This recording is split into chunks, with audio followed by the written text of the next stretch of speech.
கிஷா கிட்ட போய் அப்படியே ஆட்டி நைஸா 1/2 மணி நேரத்துல மாமா நைஸா போடுறாரு ஏய் போடுறாரு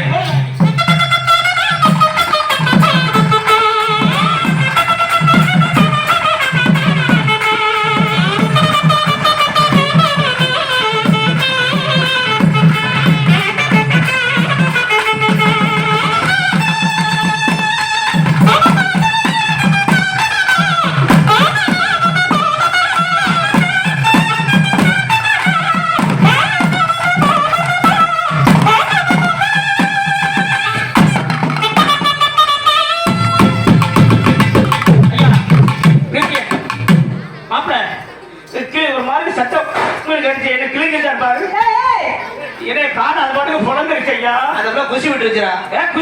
குசி விட்டுருச்சு இல்ல சத்தம் கடிச்சு இதுதான் திருச்சி வச்சான் பாத்து வரும்போது வாழ